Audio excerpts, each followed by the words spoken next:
Balconies of the Tower D of Chintal's Paradiso condominium in Sector 109 partially collapsed around 10 p.m. on Thursday evening. The balcony of the fifth floor first caved in and subsequently the weight of the debris damaged the balconies on the third and fourth floors in a stark reminder to the event of February last year when six floors collapsed partially in a similar domino-like fashion, killing two residents. Nobody was hurt in the incident as the tower was abandoned after it was declared unsafe for occupation in the aftermath of the February 2022 collapse. Official in the Department of the Town and Country Planning confirmed the incident and said that the Tower D is not currently occupied and has been vacant since February last year when it was declared unsafe. The district administration and DTCP had ordered a structural audit of all 9 towers in the complex after the last year's collapse. According to the report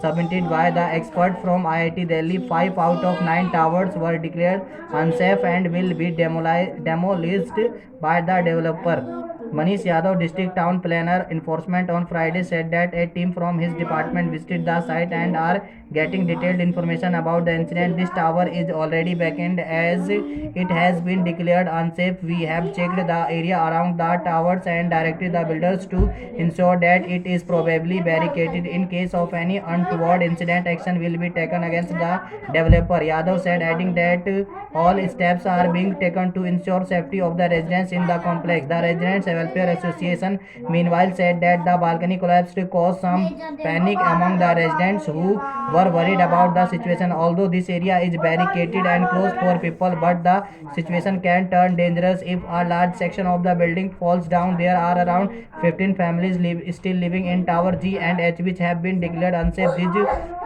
also need to be vacated at the earliest and the developer must settle their dues, said Rakesh Hooda, President Chinese Paradise RWA. The developer said that it was fortunate that the incident happened in the night and there was no person around the tower. GN Yadav, Vice President Chintals India Limited, alleged that the barricades around the tower were removed by RWA and they had submitted a complaint to the police regarding the matter in July last year. We have now again sent a letter on Friday to the district administration and sought permission and police protection to set up barricades around the unsafe tower, he said. When asked about the allegation, Hooda, the RWA president, said that the developer wanted to barricade the entire green area of the condominium, citing safety issue. Thank you.